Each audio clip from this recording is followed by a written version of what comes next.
आप सभी का एक बार और स्वागत है लेक्चर 2 में, चैप्टर 2 के।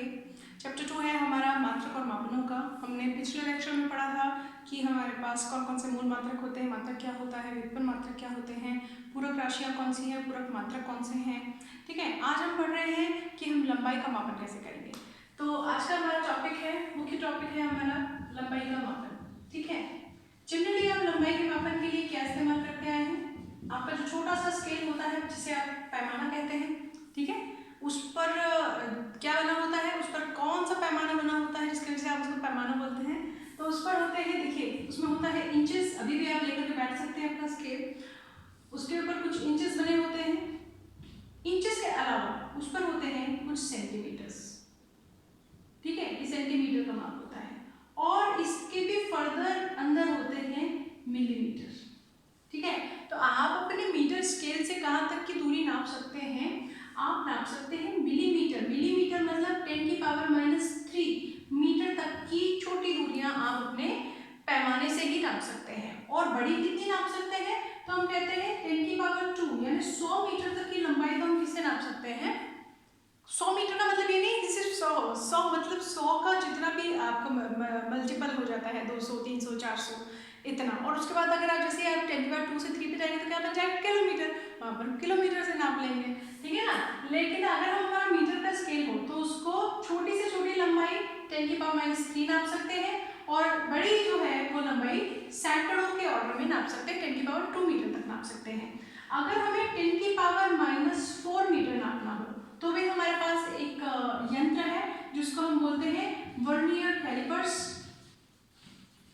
आप अपने स्कूल्स में 11th क्लास की एक्सपेरिमेंट्स में वर्नियर कैलिपर्स से लंबाई का मापन करेंगे। ये आपका 10⁻⁴ मीटर तक का माप देता है। फिर हमारे पास और डिवाइसेस होती हैं, स्क्रू गेज और स्पाइरोमीटर। स्क्रू गेज को तो स्क्रू गेज ही बोलते हैं, बट स्पाइरोमीटर को आप गोलीय मापी भी कहते हैं। ठीक है, ये जो है हमारे पास यंत्र, ये 10⁻⁵ मीटर तक छोटी दूरियों को नाप सकते हैं। लेकिन अगर हम उसे छोटे जाएं, जैसे कि हम जानते हैं हमारा जो प्रकाश जो हमें दिखता है, जो हमें आंखों को हमारी दृष्टि देता है, उसकी जो तरंग दैर्घ्य है वो 10⁻⁷ मीटर है। और आप जानते हैं कि आप प्रकाश को देख नहीं सकते क्योंकि हमारी विजिबिलिटी की रेंज यहाँ पर खत्म हो जाती है। ठीक है, तो अगर हम 10⁻⁷ मीटर से भी छोटी दूरियों को मापना चाहें तो क्या करें? तो इनके लिए जो बहुत छोटी दूरियां हैं और जो तारों तक की असीमित लंबाई की दूरियां हैं, उनको हम कैसे नापें? इसके लिए हमने कुछ अप्रत्यक्ष मेथड्स का यूज किया। ठीक है, जैसे कि पिछले क्लास में मैंने आपको बताया था, जब हम स्केल लेकर के हाथ से ऐसे मेजरमेंट कर रहे हैं, जब हम वर्नियर कैलिपर स्क्रू गेज को लेकर के तार की लंबाई चौड़ाई नाप रहे हैं, ठीक है, तो हम क्या कर रहे हैं? हम प्रत्यक्ष विधियों का उपयोग कर रहे हैं मापन के लिए। लेकिन अगर हम कह रहे हैं कि भाई सूर्य से दूरी निकालिए, तो वहां तक कैसे जाया जाए? इसीलिए हमने कुछ अप्रत्यक्ष मेथड्स का यूज किया है, और वही 2 अप्रत्यक्ष मेथड हम एक इस लेक्चर में पढ़ेंगे और एक लेक्चर 3 में पढ़ेंगे। बहुत दूरस्थ स्थित पिंडों के दूरी को ज्ञात करने के लिए हम लंबन विधि पढ़ते हैं, और आज के टॉपिक में हम पढ़ेंगे लंबन विधि, और उससे छोटा मोटा जुड़ा हुआ एक एग्जाम्पल भी हम यूज करेंगे। दूरस्थित पिंडों की दूरी नापने के लिए जो हम यहाँ पर मेथड पढ़ रहे हैं वह है लंबन विधि। अब लंबन विधि क्या होती है जरा ये देखें। तो लंबन विधि ये होती है कि हम क्या करें, हम एक दीवार है, ठीक है, इस दीवार के लिए मैं ये पॉइंट फिक्स कर लेती हूँ। ठीक है, इस पॉइंट को फिक्स करके मैं सामने से इसके इस तरह से पैर रखे एक आंख से देखती हूँ। ठीक है ना, कैसे? जैसे मैंने ये कैमरा जो है मैंने उसको फिक्स कर लिया, उसका जो भी लेंस जो मुझे यहाँ से दिख रहा है मैंने इसको फिक्स कर लिया। उस लेंस के सापेक्ष मैंने इसको रखा और अपनी राइट आई से देखा। जैसे ही मैंने इसको बंद करके उसको लेफ्ट आई से देखा तो इसकी पोजीशन क्या हुई? चेंज हो गई। हालांकि मैंने अपना हाथ इतना ज़्यादा नहीं हिलाया, थोड़ा बहुत तो हिल ही रहा है, लेकिन जैसे मैं इसको लेफ्ट हैंड से आई से देखती हूँ पीछे वाले पॉइंट के सापेक्ष, और फिर इसको राइट आई से देखती हूँ, तो क्या होता है? इसकी पोजीशन जो है वह मुझे बदली हुई महसूस होती है। हालांकि वो नहीं बदली है, लेकिन मुझे ऐसा महसूस होता है कि भाई वो चेंज हो गई है। इसे इस जो प्रभाव को हम क्या कहते हैं? लंबन का प्रभाव कहते हैं। ठीक है, मतलब अगर मैं किसी बैकग्राउंड में पीछे स्थित एक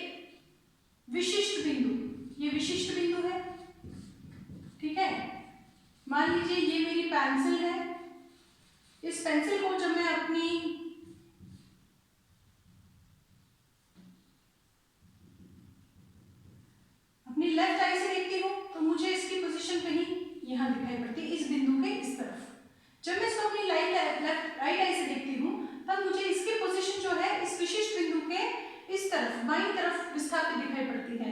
ये जो प्रभाव है, इस प्रभाव को हम क्या कहते हैं? लंबन का प्रभाव। देखिए हुआ क्या, बेसिकली आपको जो दो अलग अलग स्थितियां देखने मिल रही हैं, उस स्थिति में क्या है?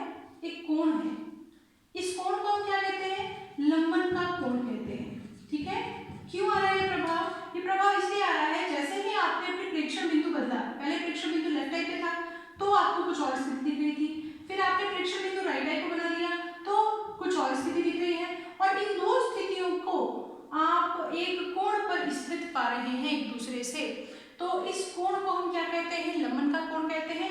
और इसी के प्रेक्षण में इस भिन्नता को हम लंबन का प्रभाव कहते हैं। और इस प्रभाव के आधार पर यह अप्रत्यक्ष विधि का निर्माण करते हैं हम, लांबनिक विधि, जिससे हम किसी दूरस्थ स्थित तारे या ग्रह या सूर्य की दूरी नाप सकते हैं। कैसे नापें? तो चलिए आगे बढ़ते हैं जानने के लिए। ये हमारा ग्रह है पृथ्वी, और मान लीजिए ये कोई दूरस्थ स्थित तारा है। जब हम इसको पृथ्वी के किसी एक बिंदु से देखते हैं तो ये जो तारा है, इस तारे की जो भी हमें स्थिति दिखाई पड़ती है, वह किसी अन्य भिन्न स्थान से देखने पर उसकी स्थिति कैसी दिखाई पड़ती है? अलग दिखाई पड़ती है।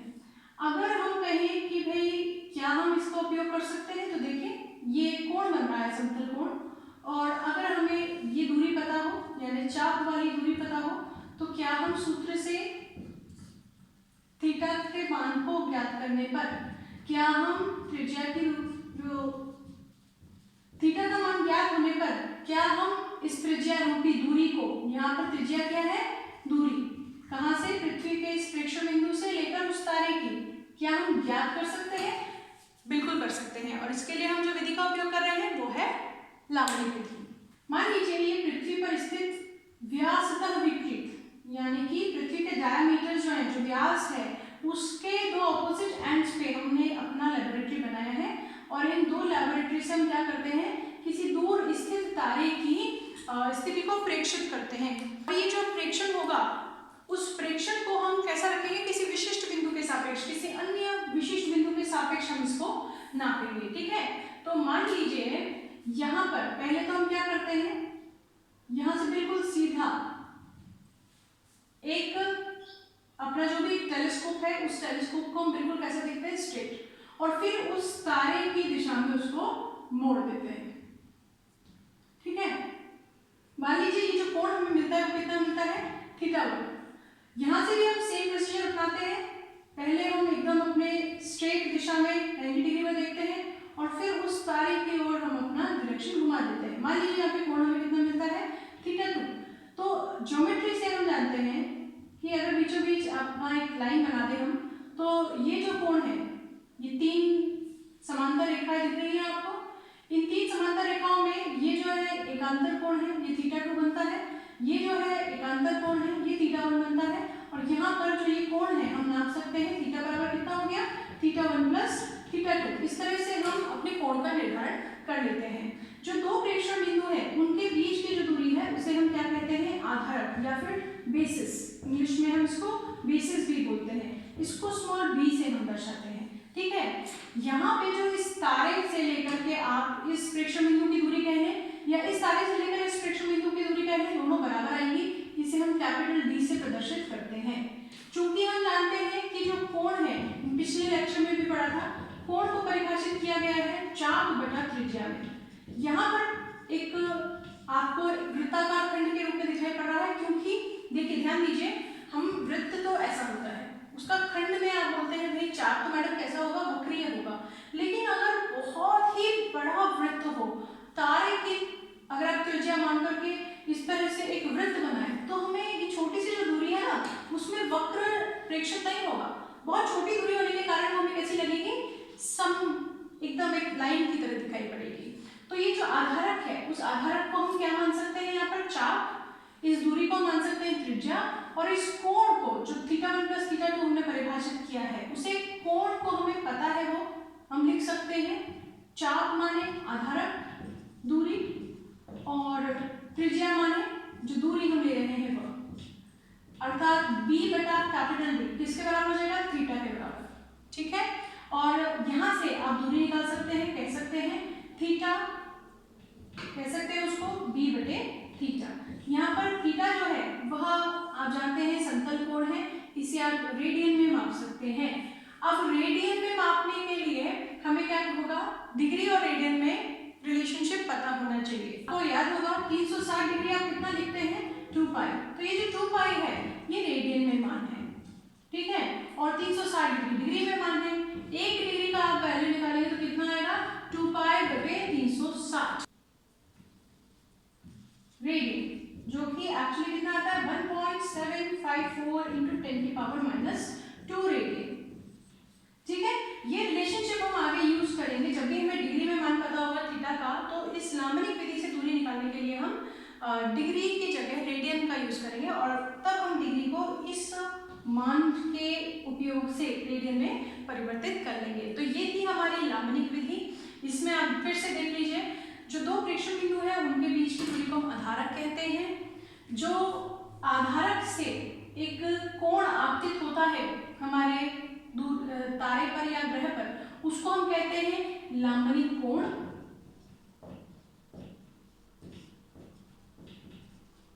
और चूंकि हमारे पास ये जो आपका दूरी है b बटा d, b जो है आधारक की दूरी, वह तारे की दूरी से इतनी कम है कि जो b बटा d होता है वह बहुत ही छोटा होता है 1 से, और इसीलिए हम इसको परिभाषित कर पाते हैं थीटा बराबर b बटा d से हम दूरी को ज्ञात कर सकते हैं। ध्यान रखिए d b हम मीटर्स में रखेंगे, थीटा हम रेडियन में रखेंगे, क्योंकि ये हमारी SI इकाइयां हैं। तो अगर हमें पता चल जाए कि भाई दूरी कितनी है, देखिए अगर मुझे ये पता चल गया कि चंद्रमा की दूरी कितनी है, तो ये चंद्रमा है, मैं पृथ्वी के किसी एक प्रेक्षण बिंदु, क्या है ये प्रेक्षण बिंदु, पहले कितने थे, पहले तो 2 थे, है ना, एक ये, अब कितने हैं, अब 1 है, ठीक है। पहले हम क्या नाप रहे थे, लांगनिक कोण नाप रहे थे, अब हम क्या नाप रहे हैं, अब हम नाप रहे हैं चंद्रमा का या किसी भी ग्रह का, किसी भी स्टार का व्यास, ठीक है, कि वह कितना उसका व्यास है। तो इसलिए हम क्या करते हैं, हम बोलते हैं कि हम इस प्रेक्षण बिंदु से पहले एक सिरे को देखेंगे और फिर दूसरे सिरे को देखेंगे, और इस प्रकार से हमें क्या मिलेगा, यहाँ पर एक कोण मिलेगा। इस कोण को तो हम सीधे ही नाप सकते हैं, इन दो दिशाओं में जो भी हमें कोण मिला वह थीटा मिल गया। अब ये दूरी तो हमें पता चल गई थी, कैसे चल गई थी, उस माध्यम से चल गई थी, तो हम इस व्यास को छोटे डी लिख देते हैं, इसको ज्ञात करना चाहते हैं। फिर से आप देखिए, कोण बना, चाप बना, त्रिज्या बनी, और थीटा को आपने लिख दिया चाप बटे त्रिज्या, यानी व्यास बटे उसकी दूरी, और इस प्रकार से आप व्यास को ज्ञात कर सकते हैं थीटा गुणा डी से, ठीक है। तो आपको ये मैंने क्यों बताया, क्योंकि न्यूमेरिकल्स में आप 2 तरह के प्रश्न पूछे जा सकते हैं, किसी स्टार की दूरी भी पूछी जा सकती है, किसी ग्रह या स्टार की उसके व्यास भी पूछी जा सकती है। तो आपको क्वेश्चन ध्यान से पढ़ना होगा और ये पता लगाना होगा कि हमें क्या दिया हुआ है और क्या हमें क्या करना है। तो आइए हम छोटे मोटे कुछ एग्जाम्पल्स भी कर लेते हैं। देखिए, न्यूमेरिकल करने के लिए सबसे सही तरीका है कि आप प्रश्न को बहुत अच्छे से पढ़ें, ठीक है, और पढ़ करके जाने कि आपको क्या आता है, ठीक है। और दूसरी चीज़, न्यूमेरिकल करते वक्त रिलीजियसली एक चीज़ को फॉलो करें, कैलकुलेशन से ना घबराएं, गणना करने से ना घबराएं, गणना पूरी करें, ठीक है। तो हम यहाँ पर देख पाएंगे 1 डिग्री आप जानते हैं 360 डिग्रियाँ होती हैं, किसी भी बिंदु के आसपास कोण कितना हमने बोला है, 360 डिग्री का कोण होता है। 1 डिग्री अभी हमने देखा कि 2 पाई बटे 360 रेडियन, जो कितना मिला 1.754 गुणा 10⁻⁻² रेडियन मिला। कभी भी डिग्री से हमें रेडियन में चेंज करना हो, हम इस फैक्टर को यूज करेंगे। फिर 1 डिग्री में कितना मिनट होता है, 60 मिनट होता है, इसे हम क्या कहते हैं, 8 मिनट कहते हैं। तो आप देख पाएंगे कि 1 मिनट में कितना मान होगा रेडियन में, तो 1.754 बटे 60 गुणा 10⁻⁻² रेडियन।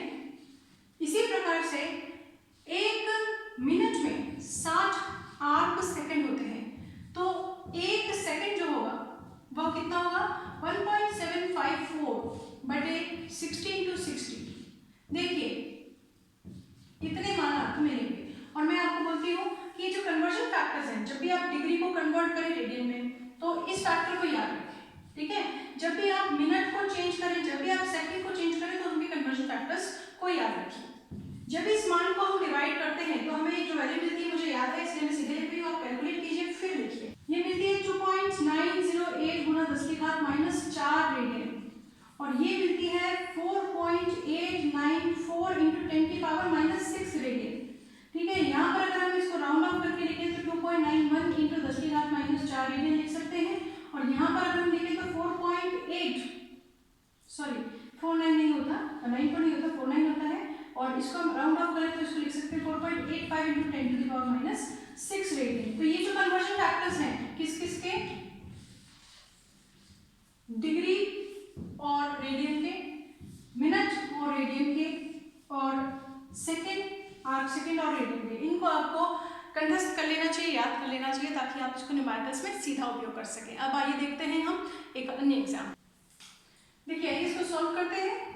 तो सबसे पहली बार हम न्यूमेरिकल स्टार्ट कर रहे हैं, तो न्यूमेरिकल को हमेशा 2 बार पढ़ना चाहिए, है ना, और जो भी हमें सूचना मिले उस सूचना से हमें एक छोटा सा डायग्राम बनाना चाहिए। ठीक है, तो देखिए हम धीरे धीरे पढ़ते हैं, और जो भी हमें इंपॉर्टेंट लगेगा हम उसको थोड़ा सा मार्क कर लेंगे। अभी यही पैटर्न अपनाइए हमेशा, कभी दिक्कत नहीं होगी आपको न्यूमेरिकल से, क्योंकि बच्चे फिजिक्स से बेसिकली इसलिए डरते हैं कि वे न्यूमेरिकल से डरते हैं। 80% बच्चा न्यूमेरिकल से डरता है, और इसलिए बोलता है हमें फिजिक्स समझ में नहीं आती। तो न्यूमेरिकल से डरे नहीं, इसलिए क्या कर सकते हैं, छोटे छोटे न्यूमेरिकल से शुरू कीजिए। It is the smallest one. Calculation से घबराना नहीं है, मैथ्स थोड़ा सा अच्छा कभी होगा जब आप प्रैक्टिस करेंगे। तो प्रैक्टिस किसकी करनी है, गणनाओं की प्रैक्टिस करनी है, और उसके लिए फिजिक्स से अच्छा बढ़िया कहीं जगह ही नहीं है। तो पृथ्वी के 2 व्यासतः विपरीत, देखिए पृथ्वी के 2 व्यासतः विपरीत, ये पृथ्वी हो गया, इसके 2 व्यासतः विपरीत ऐसा हो गया, ठीक है ना, ए एवं बी, ये ए हो गया, ये बी हो गया।